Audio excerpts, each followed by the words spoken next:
Binge the full week of The Ray Taylor Show ad-free over at patreon.com/inspireddisorder. What you manifest in your mind, you can bring to reality. Ted Lasso Season 2 just wrapped up, and if you haven't, if you're new, I've been doing an episode-by-episode recap from Season 1 and through Season 2 of Ted Lasso. So if you've been watching the show and you want an in-depth review on each episode where I talk about each episode, you can do that. But I'm just kind of talking about Season 2, which I really enjoyed. I haven't seen... I've heard that there is controversy. Maybe not controversy, but there is different opinions about Season 2. I guess some people don't like it. I really enjoyed it. I actually enjoyed Season 2 more than I enjoyed Season 1. And I liked Season 1. Season 1 felt a lot like a 90s family sports movie. Very happy. Everybody's positive. Aside from the coach or the owner who wants to tank the team, was that there's a movie that's basically the premise of, which is fine. It's fine. Everything was fine. I enjoyed every aspect of Ted Lasso. Positive. I enjoyed the characters. But then going through and watching every episode to talk about every episode and really looking at it under a microscope, I've really found a lot of appreciation for this show. I think it's well written. I really enjoy the characters. Ted Lasso, obviously, is great, but so many great surrounding characters. And because of that, Season 1, Rebecca was the villain. She was the antagonist through that and kind of Jamie Tart to a degree. Were the antagonists of Season 1. And that eventually gets ironed out. Rebecca comes clean that she's trying to crash the team. Jamie Tart ends up getting booted from the team, despite kind of having a growth. Like, he basically, the moment he bonded, the episode he bonded is the next episode he was gone. He had been kicked out because Rebecca still trying to crash and make the team crash and burn. Whereas Season 2, Rupert is there. He's kind of annoying. He's not a good person, but he's not really that big of a deal for Season 2. What you are seeing is the rise of a villain, the birth of a villain. From this character who is shy and naive and polite, this equipment manager who helps Ted understand the game, has some good ideas to, plays to use to be successful. And Nate the Great becomes a coach. And in this season, you go from your innocent, he's got his roasting abilities, sure, but he hasn't really found confidence. He hasn't really found those in-between moments between being just a quiet, nice guy and an outspoken roaster, which there's a fine line of roasting people and just being mean to people. And he's new to the whole thing, and in this season, there's the episode where he wants to get that table reserved. It's his parents' anniversary, and it's this restaurant. It's the only one they don't complain about. He wants to get a table up front in the window, front and center. And Keely and Rebecca help him find his courage. And Rebecca gives him this tip where she likes to get as big as possible when she enters a room to feel strong. And Nate tries that, but he realizes that spitting on his reflection in the mirror is what really gets him going, gives him that confidence, which is sad that's the thing that, he's spitting on his own image. He's spitting on that version of himself that's nice and polite and can potentially let people walk all over you. He spits on that version of himself, doesn't like that part of himself, and he's feeding the other part of himself, which isn't very good, which isn't something that Keely and Rebecca knew they were doing. They're just trying to help Nate out, get some confidence, get that table. Then you see Nate also being horrible to his replacement. Also horrible to a player, but he ends up apologizing to that player. But throughout the whole season, he is absolutely horrible to the kid that replaced him as equipment manager. And then you see Nate asking Keely to help him go shopping. And after watching the season through, because I watched the full season 2 through again, kind of in the background, not because I watched it episode by episode, but it's different when you watch a season as a whole. And you kind of do see, when it happens, when you're so focused on episode by episode, the moment where Nate kisses Keely when they're, she's helping him find, new clothes, new suits, taking him to this high-end swanky place to get new clothes. It kind of makes more sense because he is, if you remember all of those moments where she's kind of helped him out, she's been sweet. I mean, everybody there is sweet and nice and helpful. And it's just kind of the whole kit and caboodle when you get Ted Lasso as the man in charge. So then he kisses Keely even though she's going out with Roy. But you see this progression for him. You see this kind of anger. I mean, the episode where Roy, the rom-communist episode where it's the whole episode's like a rom-com, and Roy finds out he doesn't want to be a commentator, and he storms out middle of the broadcast, and takes every mode of transportation to try and get back to the stadium, to try and get back to soccer, to try and get back to football. And the scene which is a great scene when he walks into the stadium and the crowd sees him and he's they're all chanting his thing. But you see Nate look over and you see that and that's the scene where you see Nate on many occasions on the sidelines coaching, seeing Ted's energy and love that he had for Nate being shown to Roy now.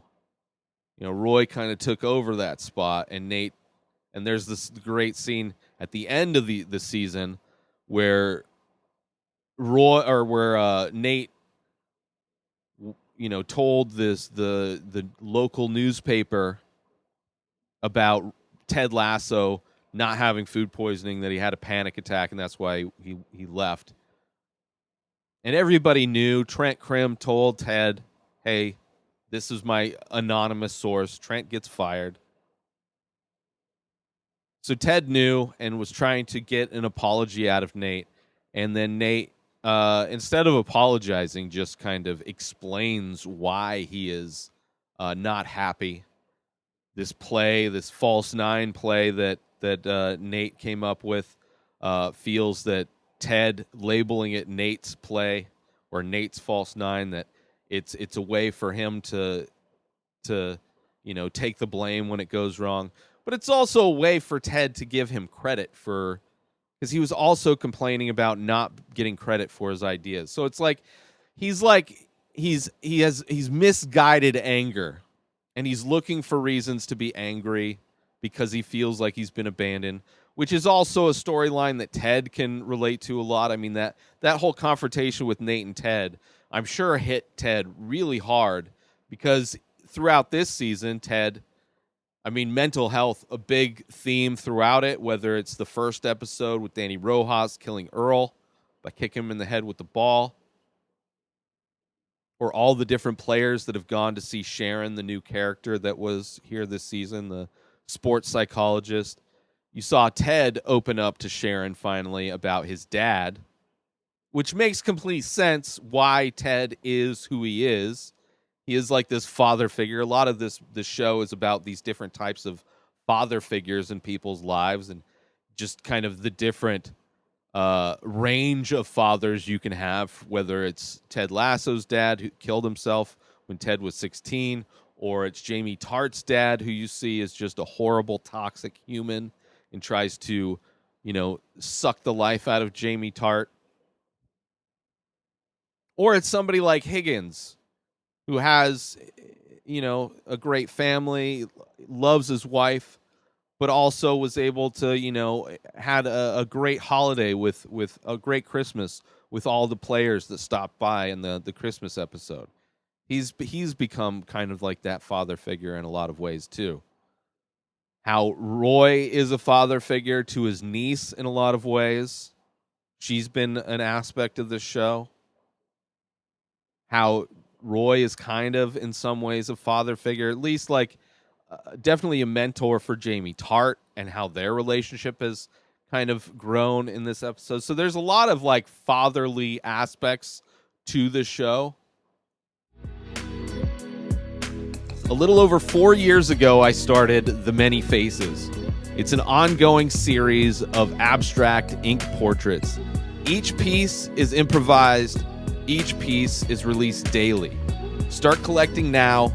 Head on over to inspireddisorder.com/TMF. That stands for The Many Faces. And save yourself 25% when you use coupon code RTS. That stands for The Ray Taylor Show, because that's what you're listening to, and I love you. So I want you to save 25% when you use that coupon code. Head on over to inspireddisorder.com/TMF and use coupon code RTS to save 25% when you start collecting one of over 1,600 original ink paintings. By myself, I made them. Support me. I love you. Back to the show. And when Nate expressed to Ted that it was like he felt abandoned, hello, Ted knows what that's all about in the most literal way. With his dad killing himself at 16 when Ted was 16. So I'm sure that moment really hit Ted, in the heart. And it was a great performance from Nate. I mean, I love Nate. I think Nate, the guy who plays Nate, let me get his name. Let me try and get his name. Watch, this is not going to be a good... Oh, here we go. Nick Muhammad. There we go. Great actor. Great. All these actors are great. But Nate, his progression through the season of being just this sweet, innocent guy, and then seeing those cracks. You see those cracks, and you see the anger come out. And it ends where I kind of thought it was going to end, with Rupert buying a new team and bringing Nate over as the head coach. I mean, it sets up perfectly for next season. You also see Rebecca kind of trying to date, trying to get out there. This banter app is a new aspect of the show. It's not only a sponsor for the team, but also a means for two of these characters, Sam and Rebecca, to get together, which I completely loved, even though she's not ready for it. And Sam decides to stay despite it not being for her. She's not the reason he decided to stay. Sam's bought a restaurant. Sam's kind of just he's becoming his own man, and I love Sam, and I would love to see Sam and Rebecca get together. I don't know if it will. It's kind of up in the air. I have a feeling Sam's going to find somebody else. Rebecca's going to be jealous. That's something that could possibly happen in a season 3. Ted Lasso. Ted, he's definitely, as far as all of the people who have needed Sharon for mental health reasons, Ted Lasso, thankfully, is the one person that wasn't immediately fixed instantaneously by Sharon, because she's so magically great. So we'll see what happens, because Sharon's not there anymore. She went to another team. We'll see what happens with Ted in the new season, because he had a panic attack again before the funeral, which, the funeral probably triggered it. We got to see Coach Beard. He got an episode finally. He doesn't think he's, he's kind of critical about himself in that episode, like his when he's uh, hallucinating about the commentators talking shit about him. How he's not really asserting it, like what he's like just a yes man for Ted. So we'll see if and the whole on again off again relationship that Coach Beard has. Which for some reason there's like this offhanded line in the show where apparently Ted was asking Coach Beard about his mom, about Coach Beard's mom, and he said that she is full blown QAnon. I thought in that moment Coach Beard was talking about this girlfriend that's been off and on. So in my head throughout this season, I've been like, why is Coach Beard going out with somebody? This off and on relationship, and she is a just delusional conspiracy theorist, but she's not. It was Coach Beard's mom, so I made a mistake, and it carried through. I mentioned it, brought it up multiple episodes, but you get to see his off again, on again relationship. You get to see Roy Kent and Keeley in this season. It starts off with, Roy is recently retired. Keeley is trying to help him out, but they have some issues where he's not giving her space because he ends up, going to work back at AFC Richmond as a coach. Like they're around each other all the time. So there's some minor friction between Keeley and Roy. You have at the end of the season, the photo shoot where Roy isn't in any pictures. You have Jamie confessing his love for Keeley at the funeral. You have Nate kissing Keeley at the clothing shop. Not that was. You have Roy forming this bond with his niece's teacher. But I like Roy and Keeley together. I could see that potentially not, that falling apart. But Keeley's great. I mean, her arc, she went from, she was starting with she got banter. She got the new sponsor for the team. She got all these different things for the team. She ends the season starting in the process of starting her own PR firm. So you're seeing her kind of rise, and now Roy is feeling a little neglected. Roy's feeling like he's maybe not worthwhile, which is great. Sam, his protest against Dubai Air, his love for his father's approval, getting the opportunity to hang out with this multi-billionaire to potentially start an African team, but deciding not to go and really seeing the true colors of the crybaby billionaire. You didn't get as much Danny Rojas necessarily. You got to see the three fans from the bar. They got a little shine in the Coach Beard episode. I like that too. So overall, I really enjoyed the season. The funeral episode, Rickrolling the funeral, epic. Crying emotionally, but also laughing at the fact that they're singing Rick Isley's "Never Gonna Give You Up" at a funeral. But the lyrics make sense. Actually kind of layers on top of why her mom would play that song every morning as probably a fuck you to her dad, to her husband that she knew she loves and she'll never give him up, but she knows that he is being unfaithful to her. So kind of like a remorning every morning that she's not going to give him up, but he's regularly giving her up for somebody else.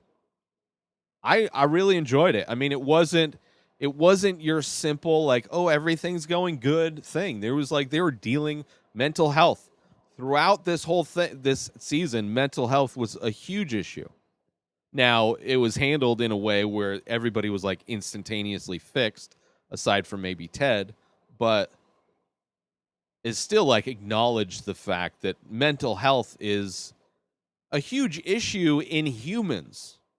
not just sports, sure, sports, but also just humans. Like, things affect us, and those things scar us and can cause us to do things that we wouldn't normally do because we're scarred, because we're, looking to either numb the pain or avoid the pain. A lot of reasons. And Sharon was a great addition as someone to come in and help people with that. I love Sharon. Sharon and Ted's kind of back and forth, almost butting heads with each other. It was great. It was great. Let's see.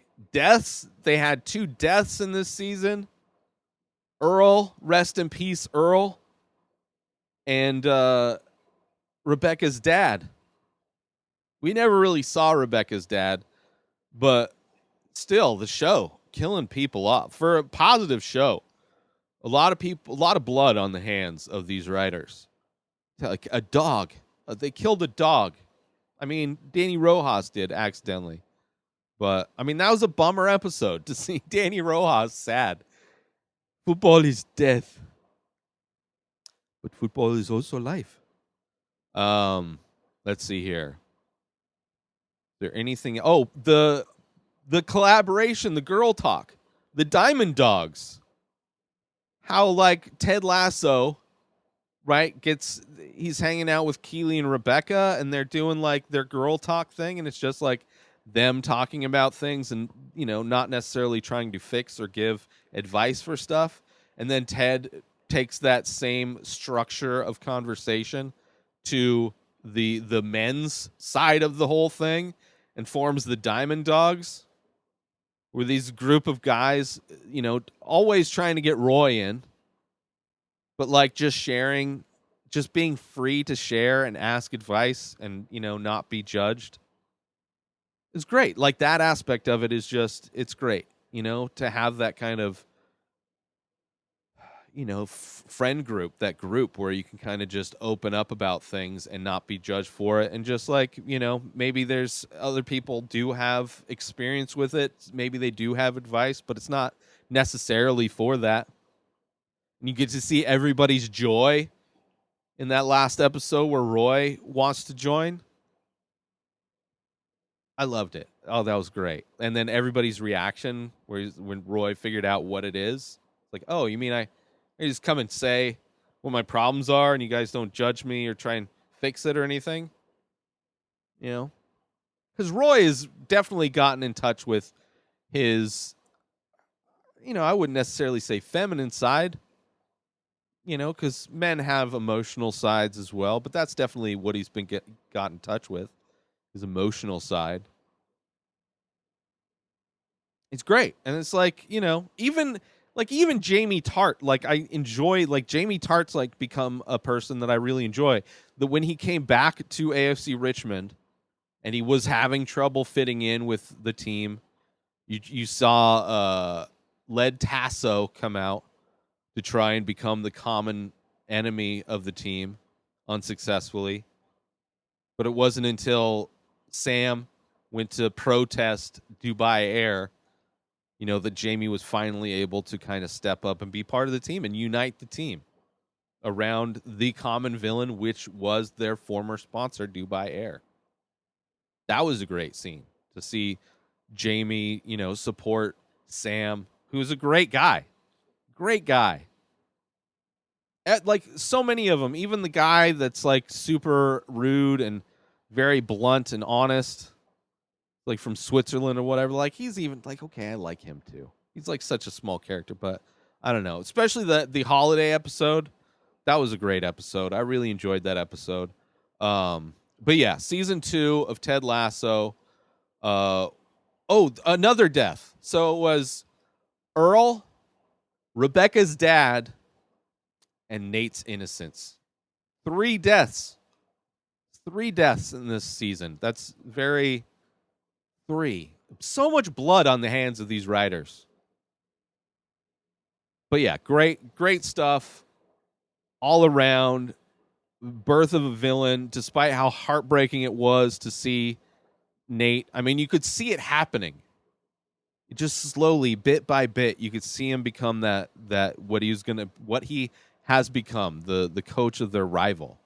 Not only the rival to the team, but like Rebecca's ex-husband rival. Like there are layers to the rivalry already. Already. Maybe that billionaire is going to invest in that team too, just to beat Sam. Who knows? I'm excited for season 3. From what I've heard, the initial plan for the show was to have a 3-season arc. So it seems like we're in good hands with the writing of the show, with where it's going to go. I have a feeling Trent Crimm's going to write a book on Ted Lasso. I don't know. I think this 3rd season's probably going to be crazier. I hope Roy and Keeley stay together. I hope they do. I don't see why not. I could see Keeley maybe working for the opposite team because Rebecca told her not to when she's starting her own PR firm. Anyway, I'm excited. It was a great season. I really loved it. I don't get the criticism. It was a lot of fun. And I'll do, when season 3 starts up, probably next year, I will do an episode by episode recap of the new season as well. So look forward to that. But yeah, that's it. Season 2, Ted Lasso, in the books, in the can. What are you going to do? Be a goldfish and believe. Believe. New episodes of The Ray Taylor Show come out every single day. Subscribe on IGTV, YouTube, and everywhere else podcasts are found. Binge the full week ad-free over at patreon.com/inspireddisorder. Follow the show on Instagram at Ray Taylor Show. Have a wonderful day, everybody. Peace out!